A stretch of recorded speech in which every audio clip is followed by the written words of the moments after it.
오직 주의 은혜라. 나는 공로 전혀 없도다. 오직 주의 은혜라.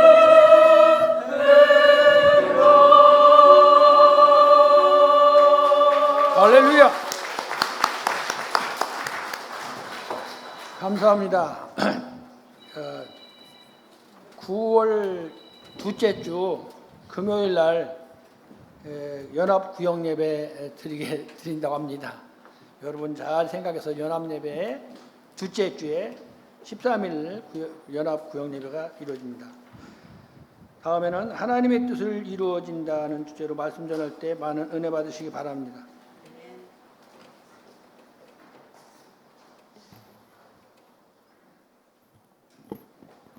오늘 본문을 보면 17절에 그가 한 사람을 앞서 보내셨다. 그 앞서 보낸 그 사람이 요셉이다라고 얘기합니다. 근데 그냥 사람을 보내는 것이 아니라 사람을 보낼 때는 어떤 목적이 있고 일이 있고 그 보낼 수밖에 없는 상황이 뒤따라 벌어지잖아요.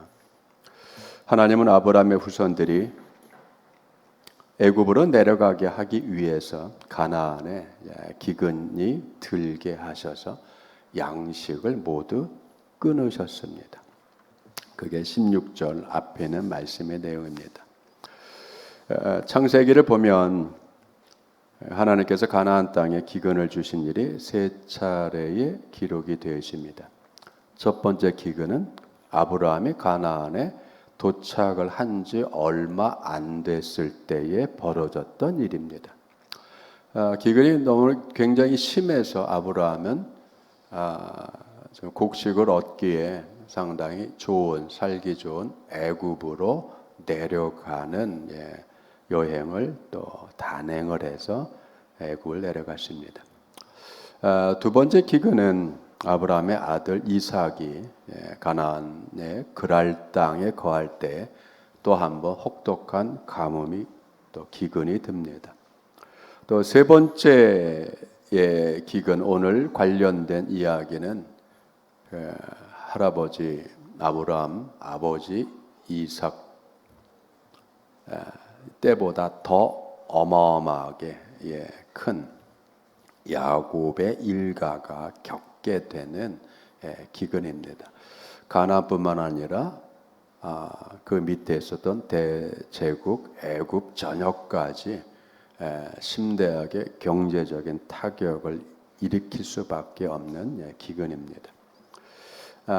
이 이야기들을 보면서 우리가 생각하는 게 각 세대죠. 아브라함 때, 이삭 때, 야곱 때 이렇게 각 세대마다 3대에 걸쳐서 생존을 위협하는 엄청난 기근이 왔습니다.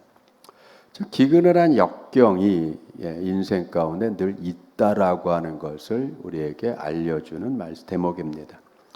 기근이란 역경이 우리네 삶 속에 침입을 한 고통으로 작용을 합니다. 그런데 이 이야기들의 이 말씀의 속 깊은 것은 역경을 통해서 하나님의 일하심은 계속 이어져 간다라고 하는 거예요.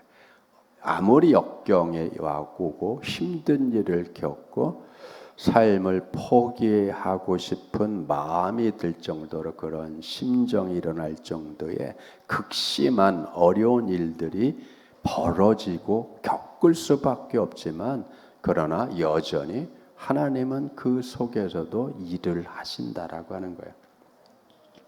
하나님은 야곱과 그의 가족을 이집트로 보내기 전에 먼저 요셉을 보냅니다. 하나님이 요셉을 이 애굽, 즉 오늘날 이집트죠. 이집트로 보내는 방법은 그렇게 보기 좋고 환영할 만한 모습이 아닙니다. 요셉이 종으로 팔려가는 것입니다. 왜 하필이면 종으로 팔려가는 방법을 쓸까요? 자, 이것이 여러분 하나님의 일하심의 신묘 막직한 부분입니다. 요셉이 종으로 팔려가는 일에 그의 형들이 깊이 직접적으로 관여를 합니다. 동기는 미워하는 겁니다. 형들이 요셉을 미워하여 이스마엘 상인에게 몸값 은으로 20을 받고 팔아버렸습니다. 그 당시에 사람의 몸값이 장년은 은 50이었고 5세여서부터 20세까지의 남자들은 은 20세겔했습니다. 여자들은 남자들의 몸값의 반입니다. 어쨌든 은 20에 팔렸다는 걸 보면 그 당시에 요셉은 5세에서 20세 사이의 연령대를 살고 있는 청소년기를 보냈던 시기였습니다. 요셉에게는 참 억울하죠. 종으로 팔려갈 만한 엄청난 끔찍한 일과 못된 일을 한 것이 없음에도 불구하고 종으로 팔려갑니다. 그 종으로 팔려가게 되는 그 계기는 뭐 고자질을 했다든가 뭐 그런 것도 있겠지만 여러분 가장 결정적인 원인은 하나님이 요셉에게 주신 꿈 때문입니다. 여러분 요셉은 자기가 꿈을 꾸고 싶어서 꾼 게 아니죠. 여러분 우리도 마찬가지죠. 우리도 살면서 나는 이런 꿈을 꿀 거야 라면서 잠에서까지 꿈을 통제하고 컨트롤하면서 꾸고 싶은 꿈을 꾸는 사람은 없어요. 꿈은 주어지는 거예요. 그렇기 때문에 이 꿈은 특별할 때 이 꿈은 하나님의 말씀이 되고 계시가 됩니다. 자, 첫 번째 꿈 내용은 추수를 하는 밭에 가서 추수단을 묶는 일을 하는데 요셉의 추수단이 갑자기 일어섭니다. 그랬더니 형들의 추수단이 요셉의 추수단을 뺑 둘러서 절을 합니다. 형들이 그 꿈 얘기를 듣고 굉장히 화가 났어요. 정상적인 상황이라면 야, 네 꿈 대단하다. 네 꿈대로 되기를 바란다라고 그렇게 축하하고 격려하고 해야 될 일인데 이상하게 미움이 생기니까 화를 내면서 야, 네가 우리 위에 왕이 되어서 우리를 다스린다고 여러분 화를 냅니다. 또 두 번째 꿈을 꿨습니다. 이번엔 해와 달과 별 11개가 요셉에게 절을 합니다. 내 꿈을 들어보세요라고 또 꿈 얘기를 할 때 이번에는 아버지 야곱까지 같이 듣습니다. 그러면서 아버지까지 역정을 냅니다. 나와 네 애미와 네 형제들이 네게 땅에 네게 앞에서 네한테 가서 땅에 절을 한단 말이냐? 여러분 그죠? 요셉이 이렇게 아버지한테도 형제들한테도 화를 당하는 바람직하지 않은 하나님의 꿈이 원인이 된 겁니다. 시간이 지나서 아버지가 요셉에게 심부름을 하나 보냈습니다. 형들이 아버지의 양떼를 몰고 세겜 저 밖으로 가서 양들을 먹입니다. 걱정이 된 아버지 야곱이 요셉에게 심부름을 보냅니다. 네가 가서 양떼들과 형들이 잘 있는지 보고 와서 내게 좀 말을 해주라. 그래서 아버지의 심부름을 받은 요셉이 세겜까지 갔습니다. 그랬더니 거기서 떠나서 다른 곳으로 갔어요. 그래서 물어서 도단까지 가서 형들과 양떼들이 있는 곳까지 도달했습니다. 근데 멀찍이 요셉이 오는 모습을 본 형들이 반겨하는 것이 아니라 미운 마음이 들어 있으니까 공통적으로 요셉은 공공의 적같이 된 거예요, 집안에서. 그러니까 형들이 요셉을 보자마자 작당을 합니다. 야, 저기 꿈꾸는 자가 이리 온다. 꿈꾸는 자가. 히브리어 원문은 꿈꾸는 자가 아니라 야, 보라, 여기 꿈의 주인이 온다라는 뜻이에요. 꿈의 주인, 꿈을 소유한 자. 여러분 그 꿈을 소유하게 된 게 누구 때문이죠? 자기 스스로가 아니잖아요. 하나님이 주신 거잖아요. 하나님이 꿈의 소유자가 되게 하신 거예요. 야곱의 아들, 11번째 아들인 요셉에게. 그것도 야곱이 늦게 나서 애지중지하고 있는 사랑을 독차지하고 있는 그 11번째 막내 아들, 아직 12번째 아들이 안 나서 그 막내 아들에게 어마어마한 애정을 갖고 사랑을 하고 있는 요셉에게 하나님이 보란듯이 꿈을 주셨습니다. 그러면서 형들이 뭐라고 하죠? 자, 요셉을 죽여서 구덩이에 던져버리고 그리고 나서 보자. 요셉의 꿈이 어떻게 되는지 한번 보자. 여기서 본다라고 하는 것은 여러분 의도를 가지고 관찰한다는 뜻이 있는 거예요. 한번 보겠다, 여러분. 아니 꿈꾼 사람을 죽였는데 그 꿈이 어떻게 되겠어? 당연히 숲으로 돌아가고 아무것도 아니게 된 거죠. 그럼에도 불구하고 성경이 우리에게 알려주는 것은 무엇이죠? 형들이 간과한 거잖아요.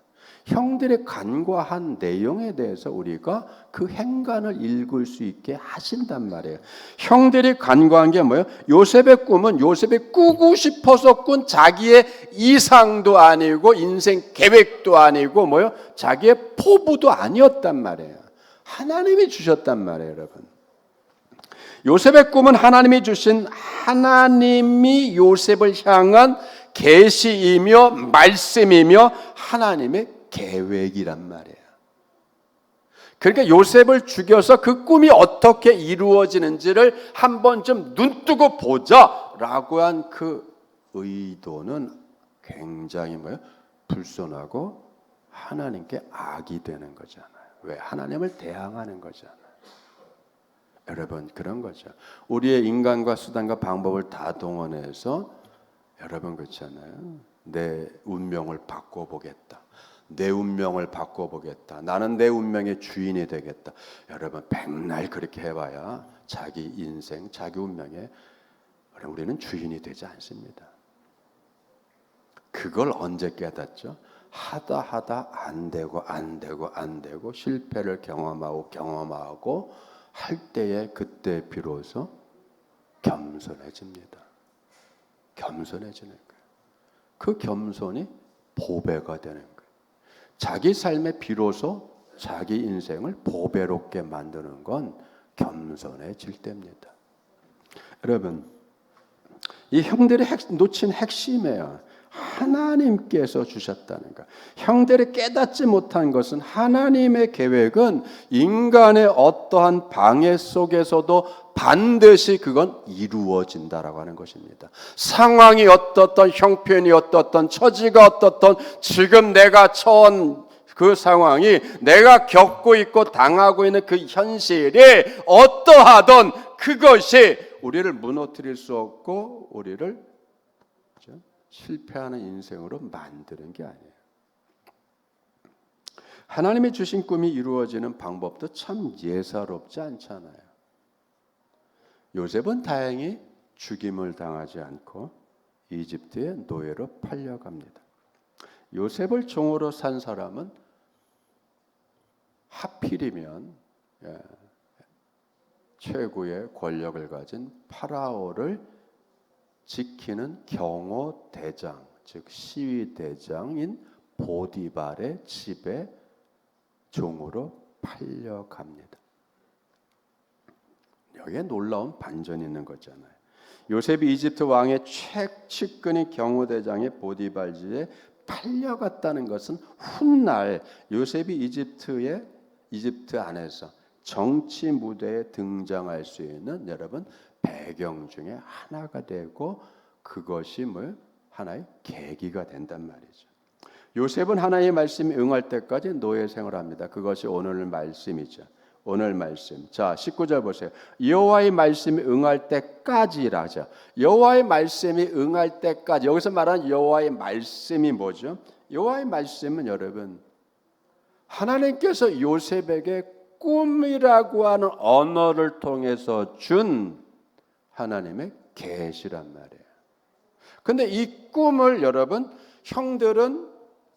형제와 그 아버지 야곱은 자신들이 인정은 하지는 않지만 은연중에 요셉이 그렇게 될 것이라고 하는 해석을 해버렸잖아요. 네가 정말로 왕이 되어서 우리들의 위에서 너가 다스리냐?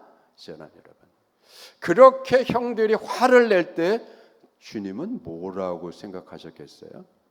야, 너희들의 말처럼 될걸? 여러분, 그렇게 하시지 않았겠어요? 너희들은 깨닫지 못하고 그렇게 내뱉었지만, 화를 내면 내뱉었고 그렇게 안 되기를 바라는 마음으로 내뱉었겠지만, 그 말대로 될걸? 그죠? 왜죠? 내가 이룰 것이라는 거죠. 여러분, 여러분의 삶이 어떤 상황이든 어떤 처지에 있든 어떤 형편이든 지금 무슨 일을 당하든, 그죠?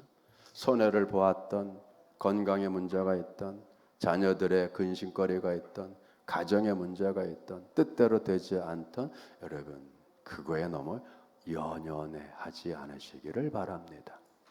왜요? 우리는 주님 하나님의 자녀들이잖아요.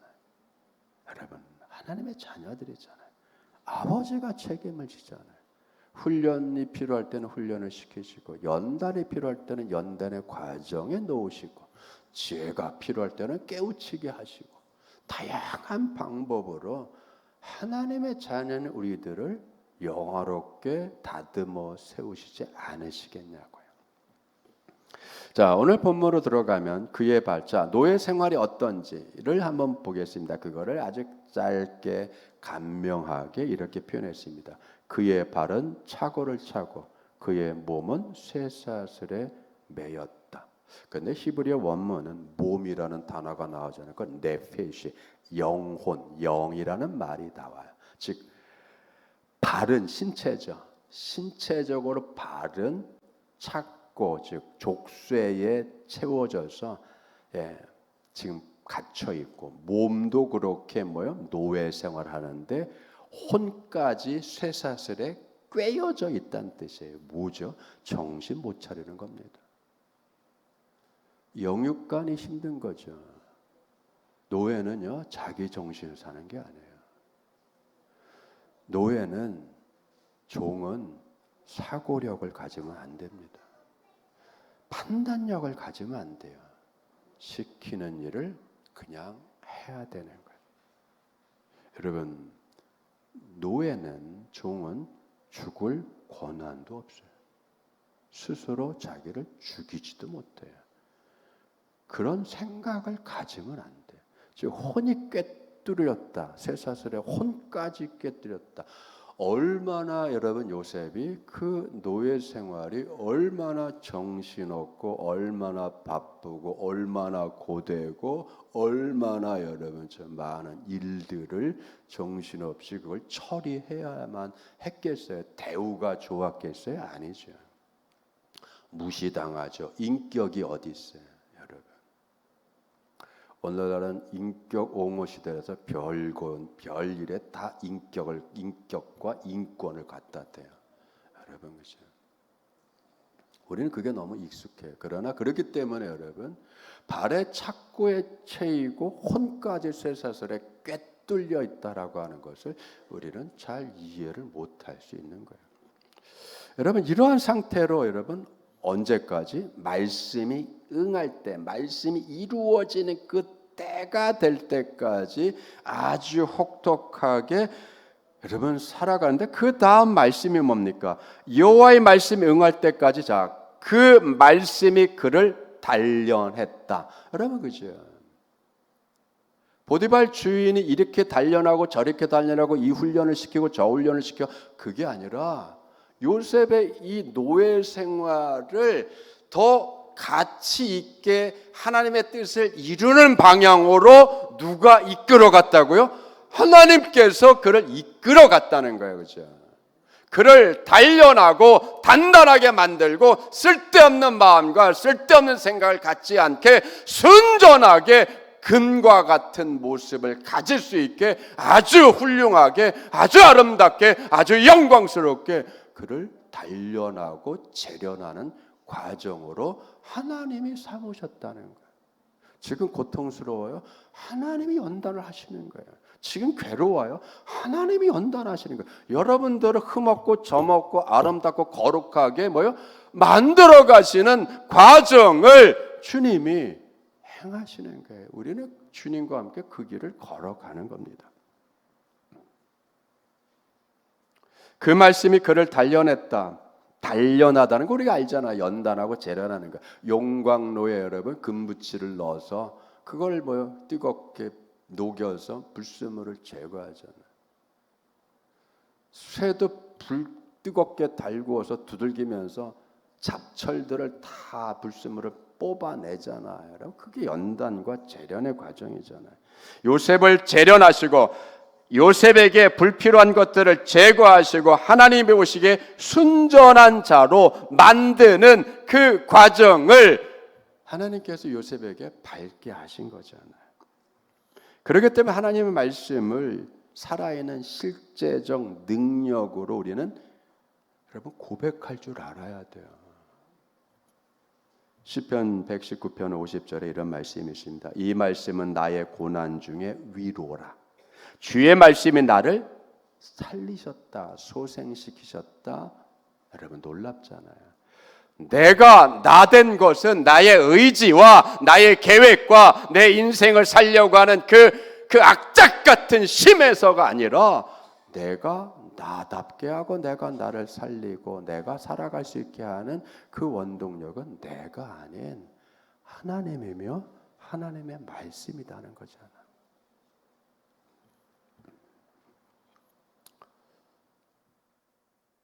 하나님의 말씀의 약속과 그 성취 사이의 기간이 되는 요셉의 고통과 투옥의 나날들 안에서 하나님께서는 요셉을 단련하셨어요. 여러분, 그 단련하는 모습을 통해서 요셉이 어떻게 만들어지고 어떤 행동이 드러나죠? 그는 아주 성실했어요. 아주 성실했어요. 여러분, 그죠? 아주 성실했다고요. 억울한데 성실하게 살아. 억울한데 성실하게 사는 힘이 어디서 나올까요? 괴로운데 성실해지는 그 힘이 어디서 나올까요? 하기 싫은데 그걸 즐겁게 해내는 힘은 어디서 나올까요? 하나님이잖아요. 하나님이잖아요.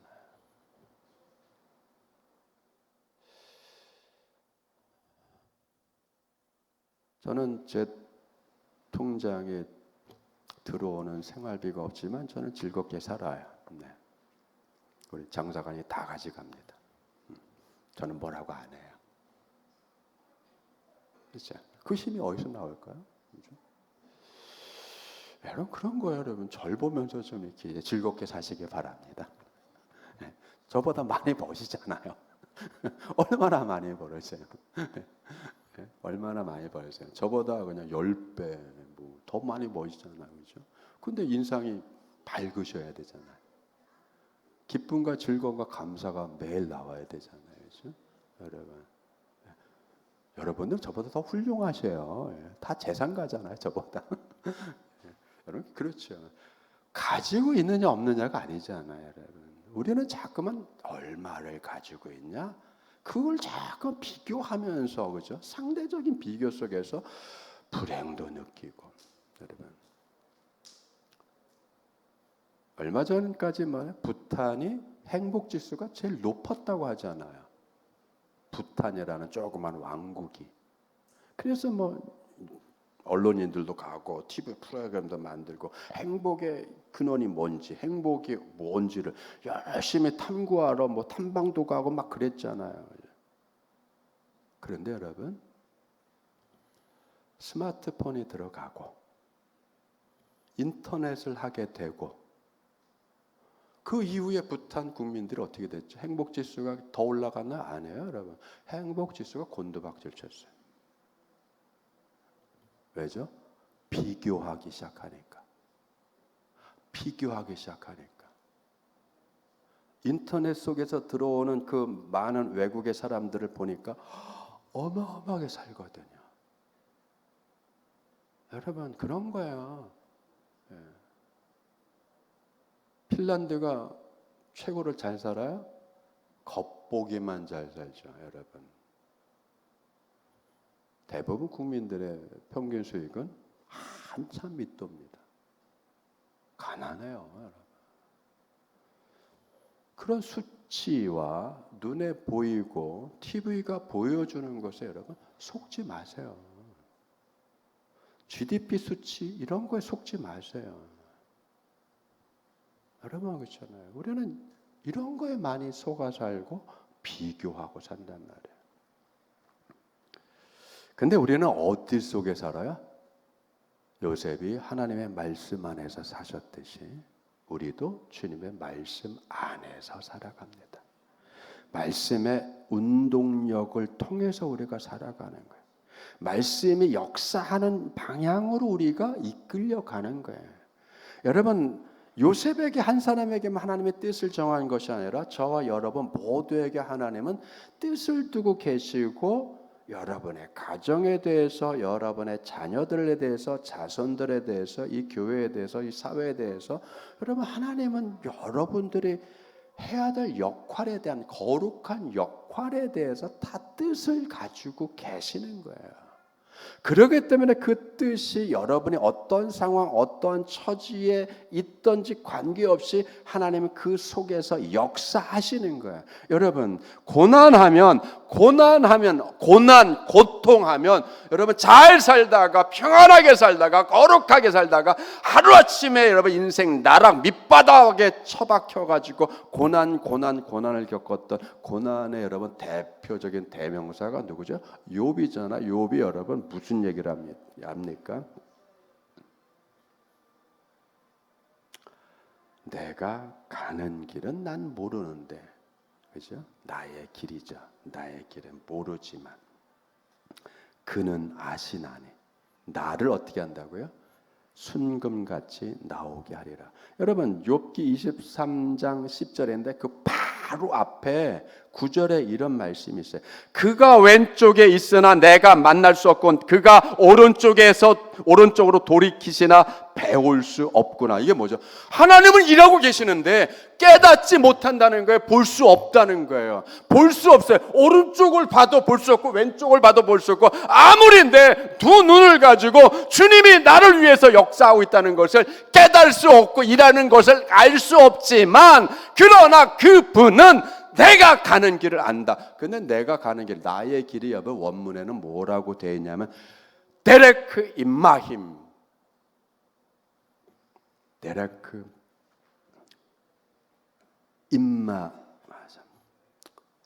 임마디 죄송합니다. 데레크 임마디, 데레크 길이에요. 임마디 나와 함께. 뭐죠? 나와 함께 있는 길이라는 거예요. 이 길이 나와 지금 함께 있어요. 그럼 이 말이 뭐죠?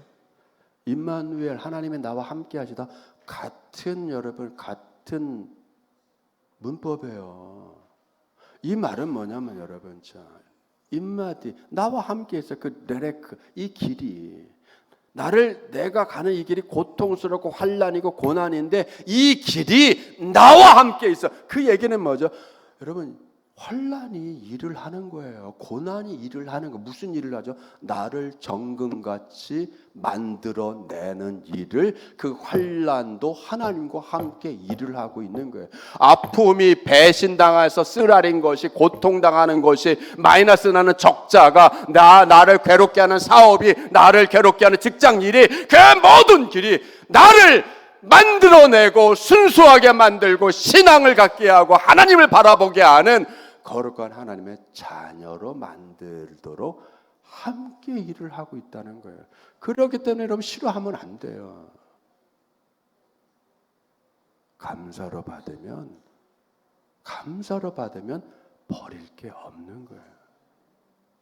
그래서 여러분 범사에 감사라는 거예요. 감사하라.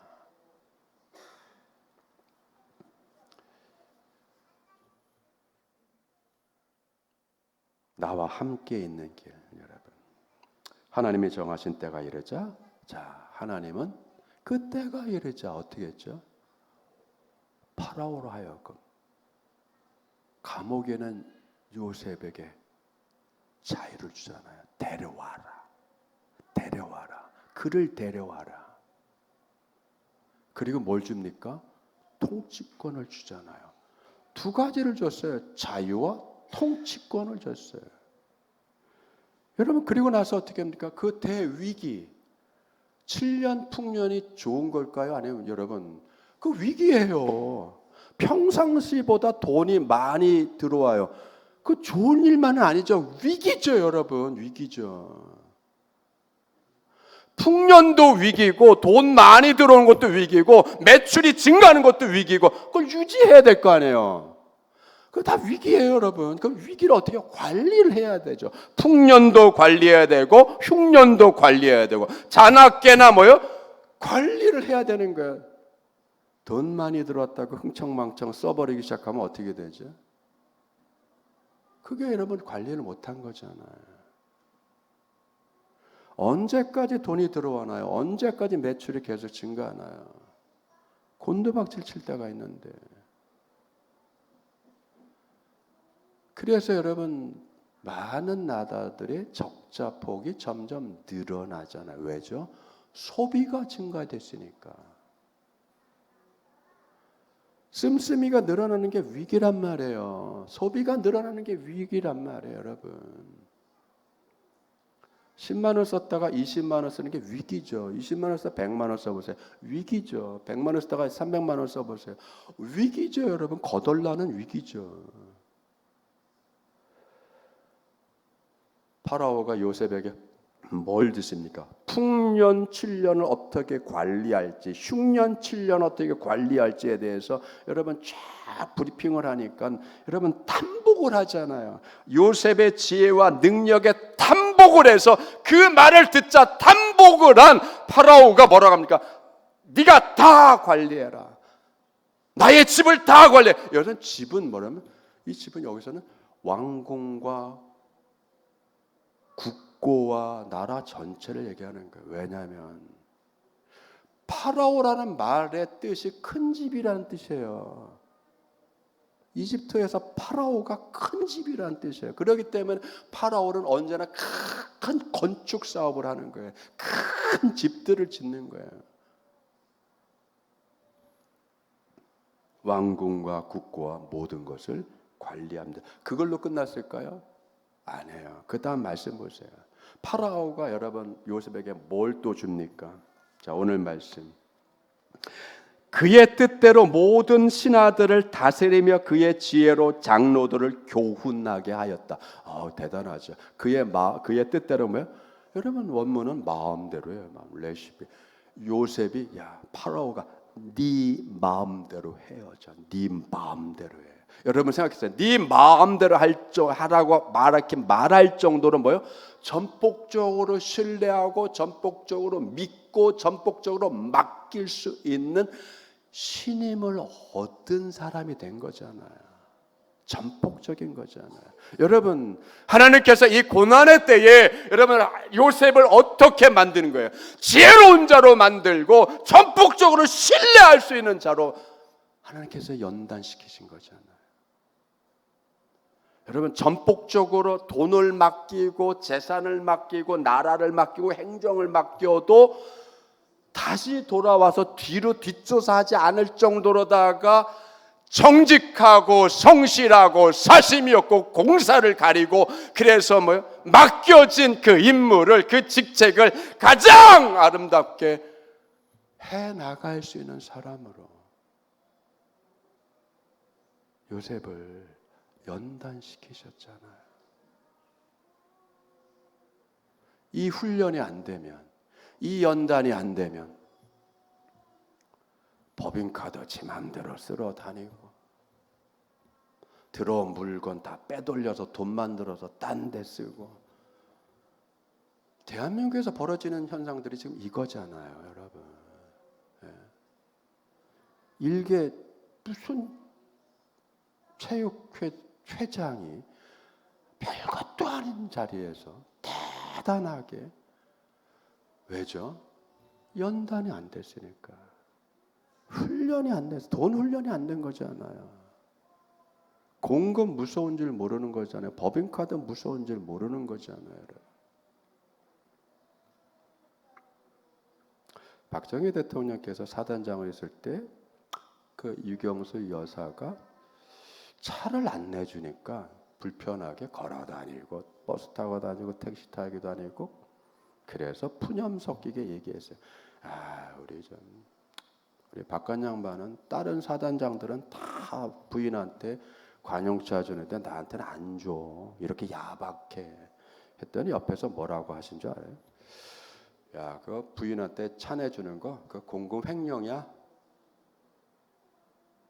공용차 마음대로 쓰는 거 공금 횡령이라고 그랬어요.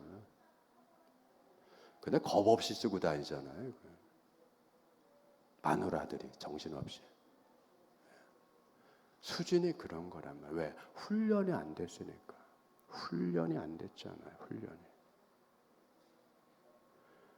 하나님께서 큰 일을 맡기기 전에 뭐예요? 종으로 들어가게 하고 철저히 훈련을 시키잖아요. 철저히 복종을 시키잖아요. 권력이 무서운 거 알게 하잖아요. 권력이 무서운 거, 돈이 무서운 거, 그게 무서운 줄 알아야 함부로 안 나대잖아요, 여러분. 함부로 펑펑 쓰러 안 다니잖아요. 기분 내러 안 다니잖아요.